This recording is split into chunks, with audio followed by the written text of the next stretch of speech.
welcome back to High Spirits, Exploring the Energy Around Us. I'm your host, Christine Pettit, and I'm here with Angela Silva Mendez, our local facilitator and author of Getting There by Being Here. Welcome, Angela. Thank you, Christine. It's wonderful being here. Well, we're so happy that you took the time to come share some of your knowledge with us, and especially some of your experiences. You've had a quite interesting path in life, and I love the energy you have and the way that you share your experience, and it just feels so nice to be around you. So hopefully that translates to television. So. I hope so too. Yeah. So we would love, I don't know if we went over very much that we met at Copper Beach during a training for a facilitation certification. Mm-hmm. And I connected with you immediately because you just, I don't know, seemed quite real. And then you said the same to me the other day. So I think it's nice to be back together, and also really nice that you've accomplished the completion of this book, and we'd love to hear some about it. Okay, so in terms of the training, I always tell the story that I didn't want to be a facilitator. I just finished writing a book when I signed up. The book was coming that year. And I told Miranda Chapman, our teacher, that I won't have time for that. And she was like, trust, what's best for you. It was a 200-hour commitment, yeah. I should say. Yeah. Right. And I literally was the last person to sign up. And I knew this is when I say, when you follow what is for you, And I an inner knowing that it was the right thing. And I kept kind of justifying that I wouldn't have time for that. So I remember emailing Miranda saying, I won't do the assignments. I don't need the certificate. I just need the knowledge, because that's what I do. I'm a little bit addicted to these things. To learning and training, yeah. And experimenting. And it's beautiful because for me, it complements exactly what I've written about. Of course, I look back, I wish I'd written the book after the training because I had so much more to add. But the title of the book is mindfulness, right? Getting there by being here is the purpose of mindfulness. Can you give us a definition of mindfulness, the way that because you present it nicely. I know you have that. I love John Kabat-Zinn's definition of mindfulness. It's short, it's sweet, it's simple, and it's really just paying attention on purpose, non-judgmentally. Of course, my head cannot do non-judgmentally, so I add noticing when I'm being judgmental, because that's all I can do, because the noticing is actually the practice. Right. And the noticing is the being here. The noticing is the turning to myself, going like, there's something here. And yes, we can notice there's something here because of the outdoors and the circumstances, or because of inner circumstances. But the noticing without judgment, because I'm human and it's going to change. But that awareness is the focus of my work, is the focus of the book. The book is not, it's not a self-help book in a way that puts you being a project. I don't like that. That doesn't work with me. I refuse to be a project. One of the things you said to me along those lines that I found to be very insightful was, it's not that you're looking for things to fix within yourself. It's just an awareness of the things within yourself. It doesn't mean you need to change them. No. It doesn't mean there's anything wrong with them, because I have quite a bit of self-judgment, the things that I decree or someone did when I was growing up that aren't ladylike or aren't appropriate or aren't professional and that's a lot of negative thinking. So when you look at the positive things that you do have in those aspects, you can raise those up a little more without focusing on all these things that you want to change. I don't know that those things are going to change for me. Acceptance is tough with that, but not judging them is tough too, but it's a great first step. So, and for me, I think when I stopped trying to fix myself and worked with my flaws and my shortcomings. Which maybe there aren't either. You know, they can be strengths, but If I work with what's here, then I work with my power. I work with what's possible. And that always takes me much further than if I'm wasting energy trying to change things that I don't understand, that I don't really know where they come from, that like if I try to change my nervous system, it's going to be waste energy because my nervous system needs to be worked with, not against. Right? Yes. It has a way of doing things, and if I work with it, I know what it's needed. I often compare this work with babies. Right? If you have a baby, you can't shake a baby to sleep. It's like, go to sleep, baby. What's wrong with you? There's nothing wrong with the baby. The baby's crying because there's a need to be met. And you need to read the baby in order for you to know how to meet that need. And then you get to know the baby and you adjust the tone and you adjust the touch. But you're there with it only from here.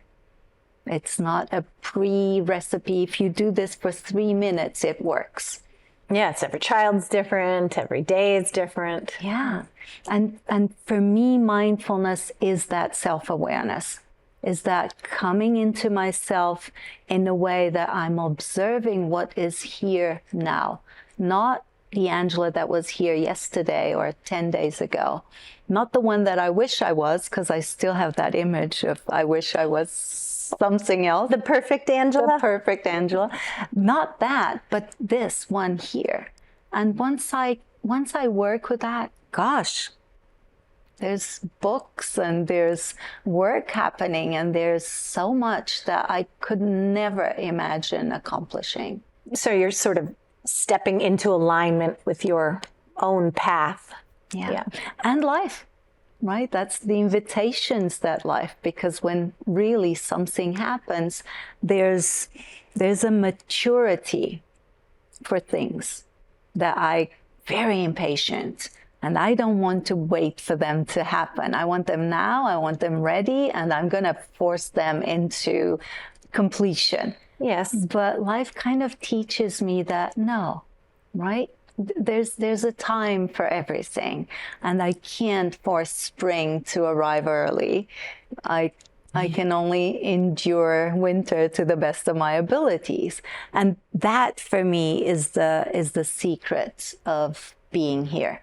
And it combines the book and mindfulness. It combines the way that I facilitate, because I facilitate people in a way of inviting them to bring that into their lives. So tell us a little bit what you mean by facilitate. What do you do for your work? I facilitate mindfulness sessions for people, just like guided meditations, which I don't call them meditations because, you know, I shared a cartoon the other day that had someone cross-legged, and the subtitle said, meditation is sitting cross-legged thinking that you're doing it wrong.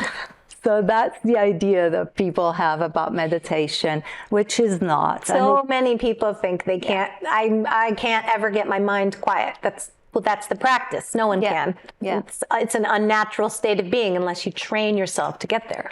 And the practice of noticing what's happening in my head, as opposed to just be in my head unaware. Right. Just going with whatever thought it is and not questioning why you're picking that thought up and carrying it on. Yeah. Yeah. So for me, the way I guide people is in that aspect, but my true invitation is to bring that outside of those moments. Is how can I, when I sit on this chair, notice the weight of my body on the chair? How can I notice the temperatures just around me? My hand. If I notice my hand, there's a shape, there's actually a tingling right now on my hand, right? And I wasn't aware of it until I said my hands. And this is the practice, is becoming much more here. less in my head. What am I going to say next? How am I going to make myself look good? That's my head. And I notice the thoughts, right? And it's okay. It's okay to want to, but coming back and noticing.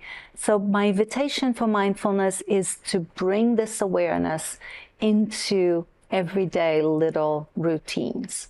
And of course, the way I coach and the way I work with people, that integrates this, integrated before, but now I integrate this in a more conscious way, is really to bring people into awareness that whatever issue or situation people are dealing with, it's a request for them to come here, being here with what is, which is the exact opposite that I tend to do and that most people do. Because what comes is like, I have to fix it, I'll go, I'll do more, and I'll try more. And this constant trying to get out of this is actually creating more discomfort. It's exhausting. It's exhausting. Running away from feelings, pushing them down, controlling them, only letting out a little or none at all, or it wears you down. It disconnects us from not only our own natural energy, but also the energy around us. It completely disconnects us from our power and from others. Because then, I'm so busy in my head that I'm not listening. Yeah. Or connecting or learning or experiencing. And I think a lot of the reasoning for not being present is that sometimes our bodies are storing all these old feelings and traumas and anxiety.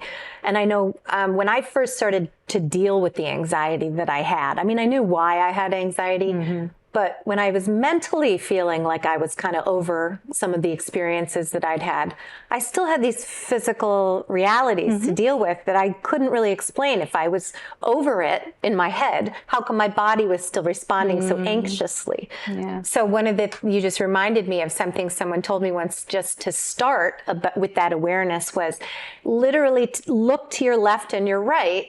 You're not in danger.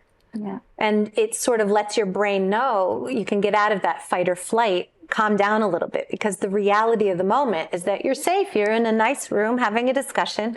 Calm down, but you can't always get your body to do that. So I know when people are starting with meditation, consciousness, mindfulness, it can be off-putting and sort of scary, because sometimes those are the first things that arise. Absolutely. And we don't want to deal with them.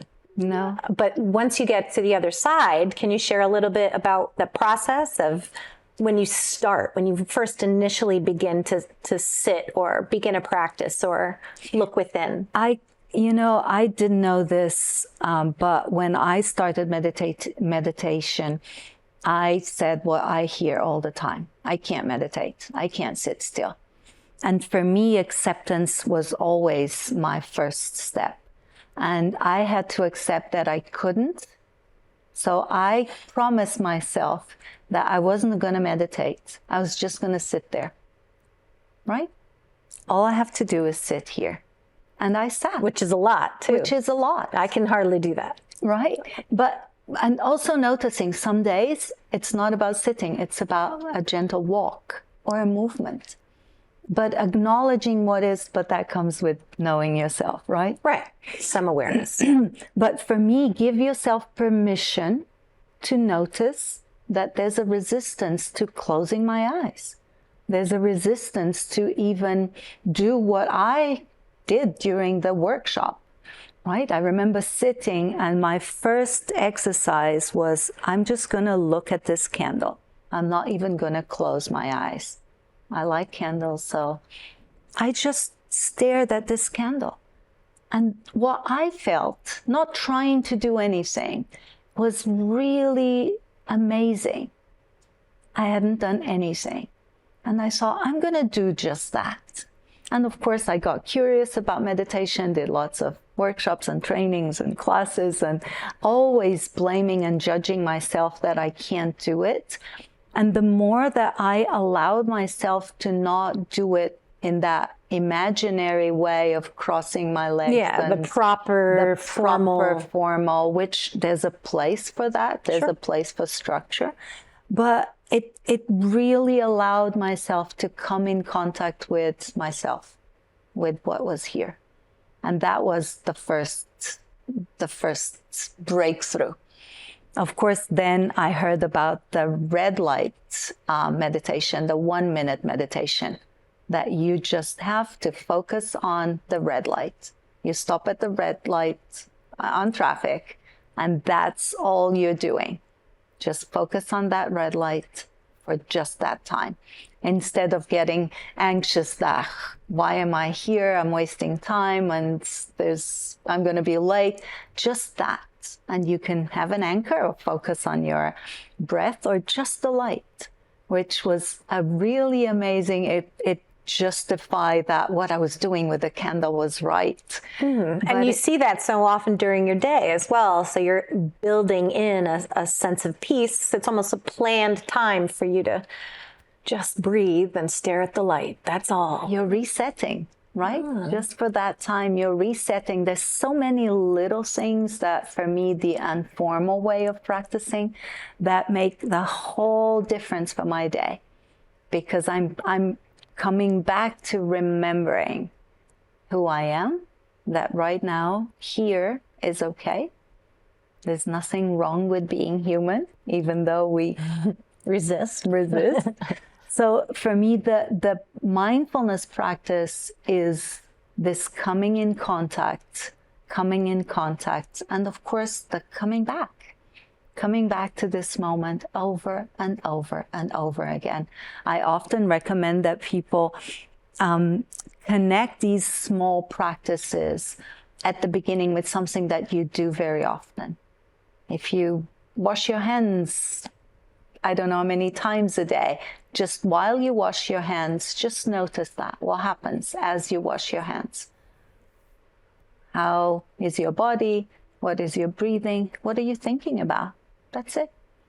If you do that... Yeah, what comes up? What comes up? If you do that with something that you do throughout the day, going down the stairs, waiting for the kettle to boil for your tea, or chopping vegetables for dinner, whatever you do on a regular basis, connect that with that moment. Just noticing. And if you're chopping vegetables, just notice the sound, right? Just notice the many sounds.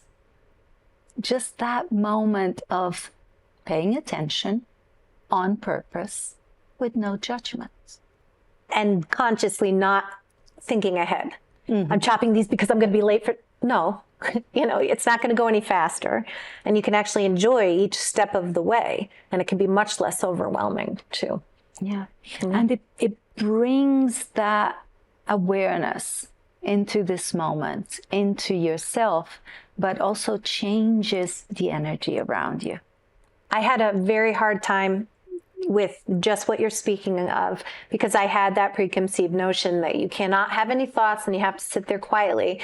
And I'm ADHD since I was right out from the chute gates. So for me, it seemed I would never be able to do that. And I realized there were so many ways in my life that I naturally was already in a meditative state. And one of the ways I was able to identify those is someone mentioned that if you can look at your life and what things make you lose track of time, that's when you're in the zone or in a meditative state just naturally. And I knew I take a lot of pictures and I spend a lot of time editing them. And I could be there for 6 hours sometimes because it would just, I wasn't even conscious of my surroundings. I was completely in the moment. And that's another aspect of ADHD, actually, hyper focus. But it was also helpful for me to really learn that I already naturally did have times when I'm driving, cleaning. So there are things that I really do. I could take that feeling and say, oh, I'm already familiar with this. Let me be more conscious of the intention of it. That's the building the emotional library, or you can call it an energy library. Right. If you focus on how you feel when those moments happen, then it's as if you're telling your own system that you already know the route. And it makes it easier to go back there because you have it even as a memory. You might not have it now because it's not happening, it's not real, but you have the memory of it. And it's so easy to go back to a memory, right? And feel exactly the same way we felt in when that was happening. It's the same thing. But of course, instinctively, we do it for danger, for alert, Right. for what's wrong. But when we come back to these moments, then we are going back to this inner knowing, this state that I believe is my natural. Natural. That's what I was thinking you were going to say. Yeah.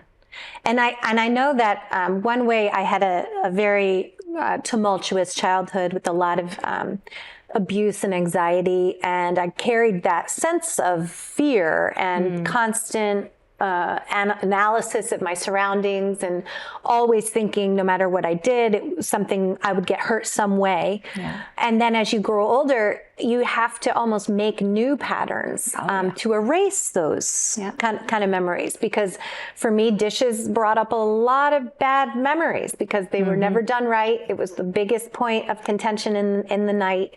Everyone was tired. It was always a struggle and a fight to get them done, and they were never right. Whereas now, it's a peaceful experience. You know, it's that meditative, well, I'll just polish this pot, instead of all these strange physical triggers and anxiety that came from doing dishes, so I would leave them in the sink. Yeah, you know, so that's because I didn't have the awareness of why was I anxious at the sink.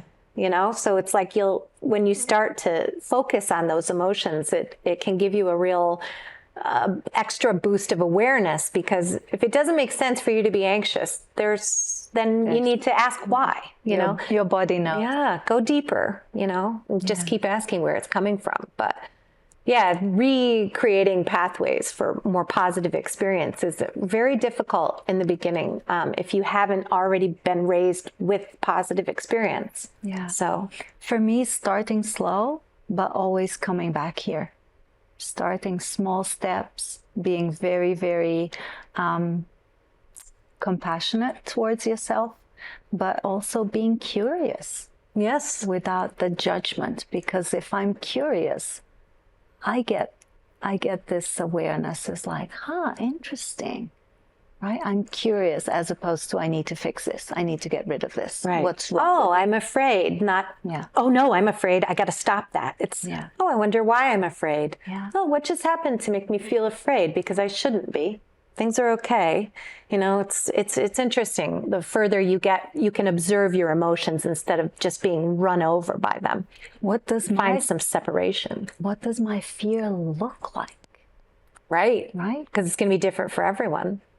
That curiosity, that looking for what's here, that has so much information, so full of possibilities.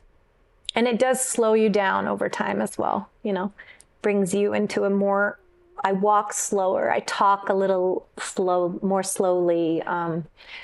And part of that is that I'm experiencing the moment, which takes a little bit of time and attention, you know. And I hear what you're saying, and that's what it looks like. But I think for me, it saves me a lot of time. Because I waste a lot of time when I'm in my unconscious, right? Absolutely. You're right. The following my head as opposed to knowing why I'm here right now. The dumb scrolling on social media. Yeah. It's because I'm not aware of what am I looking for. Right. Right? Yes. Yeah. And you cover some of that in your book, correct? Yes. I mean, the book was actually created to be like a summary of the way I work. So I talk about the 4 principles that I follow. I talk about the 8 practices. I talk about the exercise that I like to do when I start working with people. I talk about the obstacles to actually being here, what gets me into the fight. So it's all here, and I invite you to rewrite your dance, because we do. We rewrite our dances constantly. Yes. Getting There by Being Here, Accepting Life's Invitation to Dance by Angela Silva Mendez. And you can find this on Amazon. You can find it and online on most places or on my website. Absolutely. That's upanji.com, upanji.com. And this is published by Publish Your Purpose Press here in Hartford, Connecticut, actually, which is another wonderful local resource that we do have for authors if anyone is looking for a way to, it's not a self-publishing, but a hybrid. Hybrid, correct. So they provide the level of service that you need. Right. Yeah. So there's another wonderful resource for people that are looking to share these types of experiences and stories with others. They really do help you get that book on paper and completed, which congratulations. This is a big deal. When's your book coming out? Well, yes, that is still in the works, and I'm going to have to get serious about deadlines because those are the kind of things that I'm so excited about this for you, because I know for me that's going to be very difficult to complete, right? The finishing is the tough part. We'll get you there. Absolutely, by being here. By being here. Well, thank you so much for coming in today and joining us on High Spirits. And we really appreciate the perspective you gave us on exploring the energy around us. Thank you. And best wishes to you in all your endeavors. And congratulations again. Thank you. Thank you for having me. Absolutely. We'll see you again.